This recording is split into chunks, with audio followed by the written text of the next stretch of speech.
Hey, what's up everyone? This is Paul. Welcome to Common Touch of Fantasy. Today is your fantasy news for March 4th, 2015. Just so you guys know, the reason why I do these on Wednesday is because Wednesday is my freest day of the week to do the fantasy news of the week. So that's why I do it on Wednesday. Okay, so releases for this week. All these things came out yesterday, March 3rd. L.E. Modsit Jr. has a new book out, Madness and Soldier. It's book number 9 in the Imager Portfolio series. This is a series where people called Imagers can create objects through visualization, but can lead to the Imager's death. Basically, it's artists that can create real-world objects from their art. It's pretty cool. L.E. Modsit Jr. has been around the fantasy game for quite a while. Patricia Briggs's new book came out, Dead Heat. New book in her, I think, Alpha and Omega series. Ann Bishop's new book came out, Vision in Silver, continuing her series. Brenda Cooper, new book, sci-fi book, Edge of Dark. It's about a society that's banished its most unwanted people to the other side of the galaxy, but those people survived and they kind of became near AI, artificial intelligence. Debut novel from Carrie Patel. It's called The Buried Life. This was one that I'm kind of interested in. It's a sci-fi / steampunk thriller. There's not a whole lot of steampunk elements in it, but it's kind of around that time period. Where an inspector investigates the murder of a renowned historian, and then there's another murder as well, and there's a lot of politics and people involved in the scene. So it sounds like a classic murder mystery, only it's in a dystopian, sci-fi-ish, steampunkish type world. Seems pretty cool. I'm getting a lot of City of Stairs vibe from it a little bit. Then finally, Old Venus. It is a new anthology from George Martin and Gardner Doze. I don't know how to do her last name. Anyways, this is an anthology of science fiction shorts, and usually they do fantasy anthologies, and this is their, I believe it's their first sci-fi anthology.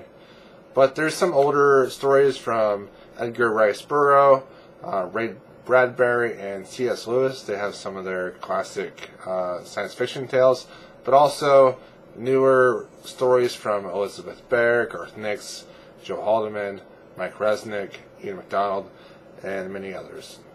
So that sounds cool. I need to read more anthologies myself. So, all right. So that's your new releases for this week. Alright, so now your week in fantasy news.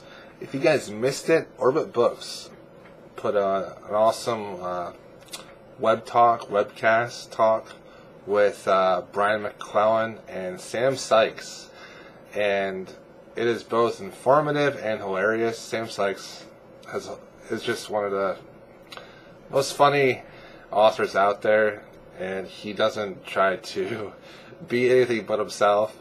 And Brian McClellan is just a nice guy that writes great books. I'm going to put the link in the description below. Check that out. It was very good. I highly recommend it.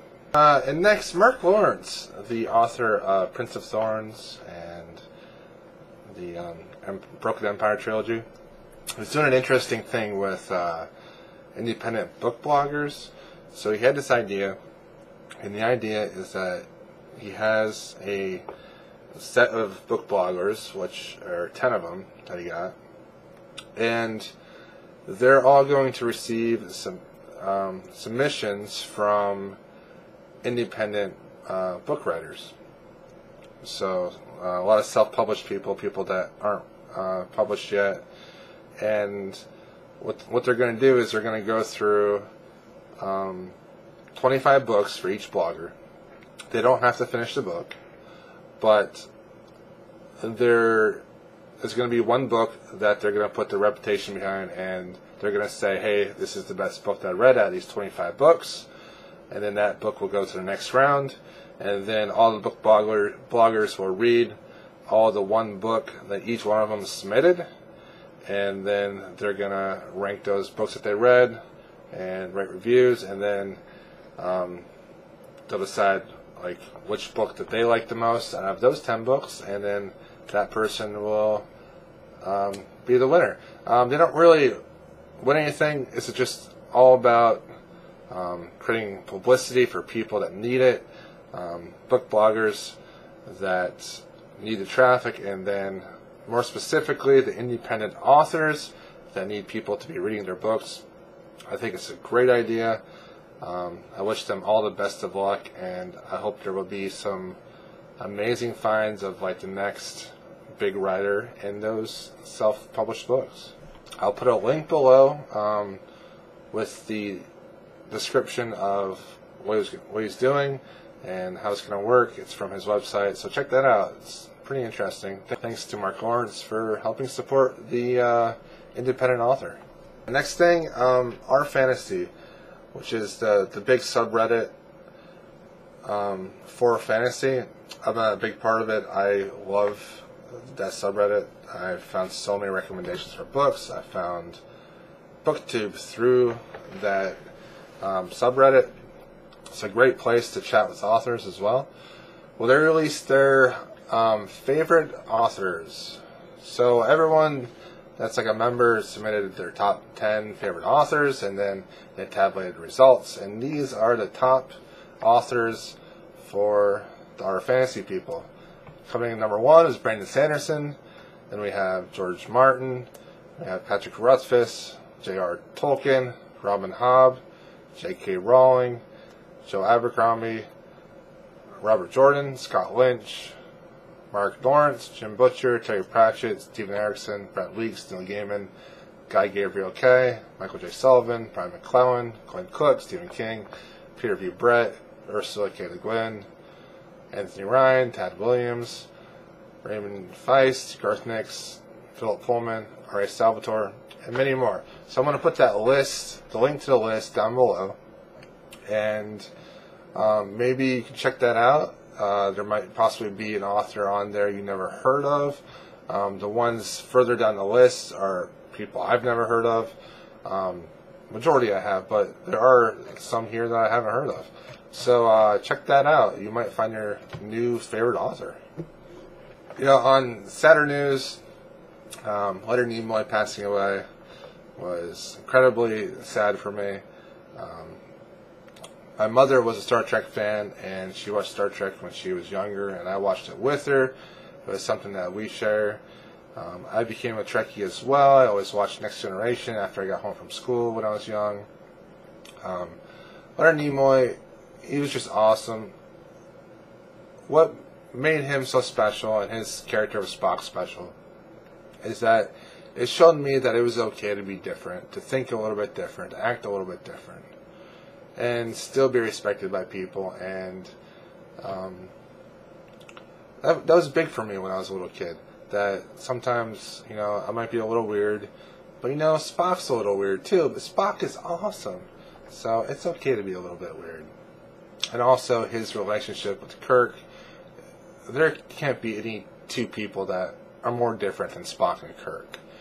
But they had this awesome friendship, and that meant a lot to me, because it showed to me that you can have friends with anybody as long as you respect each other and are friendly towards each other.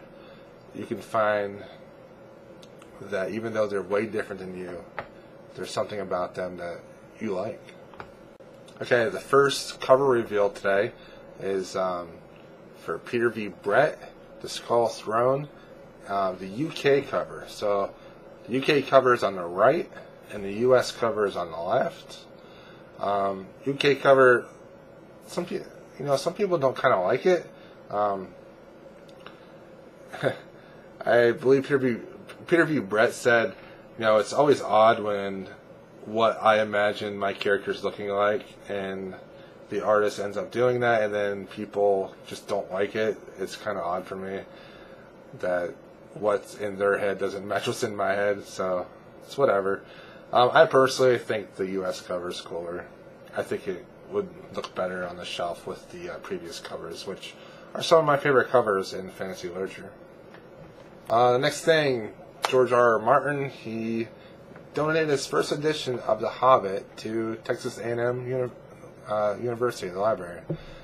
Pretty cool. At the ceremony where he gave the book to the school, he talked about how even in modern centuries we're losing stories, and this is a tragedy to him. So good one on him. That's pretty cool. Okay, the next thing I want to talk about, Kazuo Ishiguro, his book came out in the UK, and there was a blogger on salon.com, and she basically ripped apart fantasy literature. She made a concerted effort to make sure not to say that The Buried Giant, the new book by Ishiguro, it is not fantasy at all. It just has fantasy trappings that, tells this other story. And I found it kind of funny.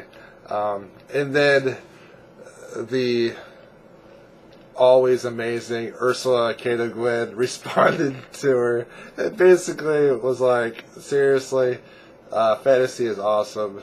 It is great. I don't know what you're talking about.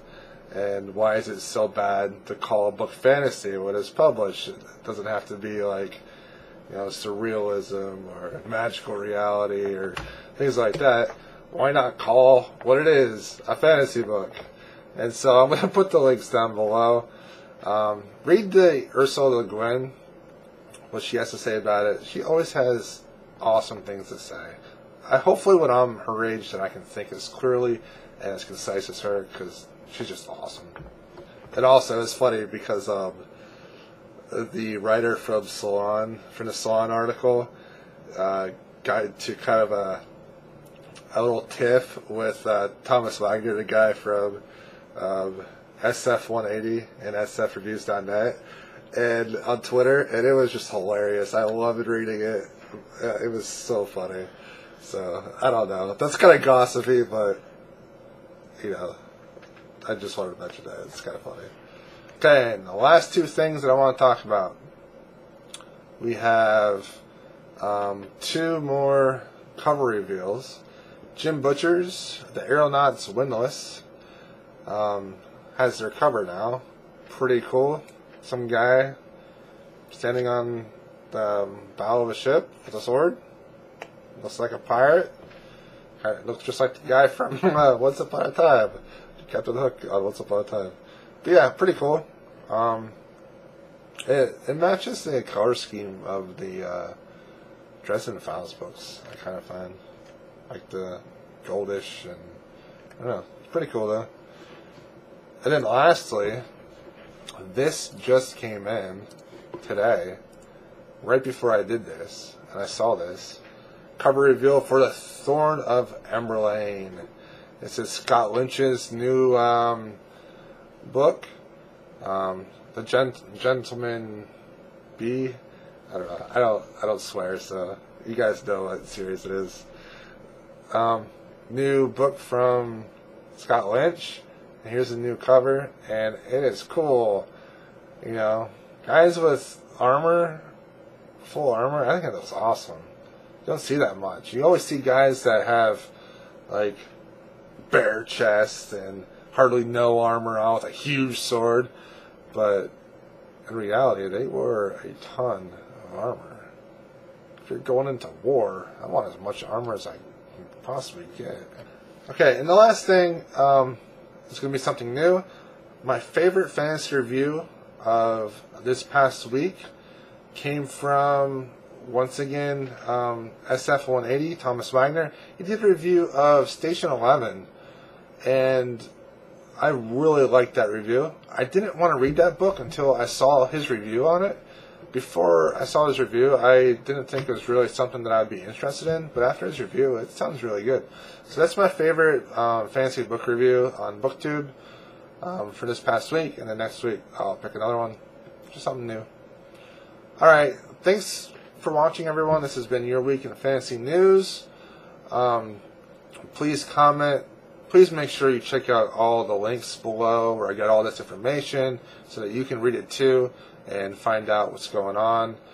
Please comment, subscribe, like, and I will see you soon.